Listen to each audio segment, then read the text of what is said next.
everyone, it's Jessie from the Jackson County Public Library, and today I am going to bring to you my West Virginia haunt story. So we've got effervescent waters, Shawnee land, and a sordid history ranging from hotel for Washington elites to sanitarium, and we're going to be talking about the one and only Old Sweet Springs. Located in Monroe County, West Virginia, it's about a 3-hour drive from Ripley. It's currently under construction, but they're going to be welcoming visitors starting November the 1st. They have been doing a lot, gathering money from different fundraising events to try to get this place back to some sort of decent condition. I plan to go down and check things out on my own and have my own photos to bring you and maybe my own ghost story, but I was unable to do so because of COVID and also because of the construction going on in the property. But I do still plan to bring that to you. I still want to travel to some haunted places and show those to you guys, so stay tuned and wait for those. Old Sweet Springs Sanitarium was founded in Sweet Springs, West Virginia, initially as Old Sweet Springs Hotel and Resort, which welcomed many elite members from Washington. The resort was known as Old Sweet Springs or Old Sweet for a short period of time. It was initially built in 1972.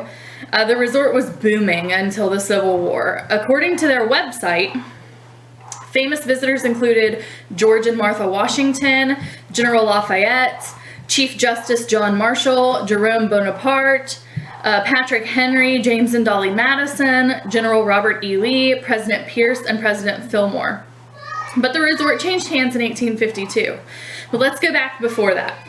Long ago, before this hotel and sanitarium existed, it was the home of Shawnee natives who were slaughtered and buried in unmarked graves on this land. This land was sacred, as they believed the springs held supernatural powers. Many believe that the land is cursed from the sordid history involving these natives. People also claim that the waters have healing effects or hold spiritual energy that you can harness if you bathe in them. Some people have even reported hearing voices while under the water. So after the resort changed hands in 1852, it was a tuberculosis hospital from 1942 to 1945. The state of West Virginia took ownership in 1945, and it has been on the National Register for Historic Places since 1970. There was a short stint in which it turned into a recovery center for substance abuse treatment, but this failed and it was sold off privately. Today you can walk through and take historic tours as well as paranormal tours. So from the history, you can really tell that this place has a lot of different points in time to draw from for its spiritual energy that everyone claims is there.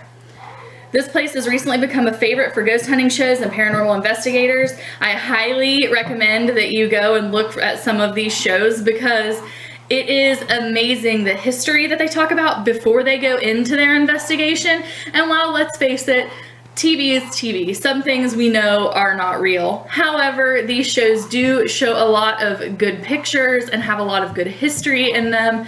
So I highly recommend that you creeped it out, or you figured it out. I'll get there eventually. I highly recommend that you check it out. So some people claim, as I already stated, that the springs themselves held power, but the halls of this place too carries issues, like figures, apparitions, noises, and there are many echoes within the building. So a lot of times, if you do hear a noise, where you think it's coming from is actually not where the noise is. So that's really fun to think about. If you were in this place and you were just walking around the halls and you heard something, you turned around and thought it was right behind you when really it's 30 feet down the hall, you're gonna be really, really creeped out. And actually, I hope that you learned something, at least enjoyed my story, learned a little something from it, or even got a little creeped out by it. Have a spooky day.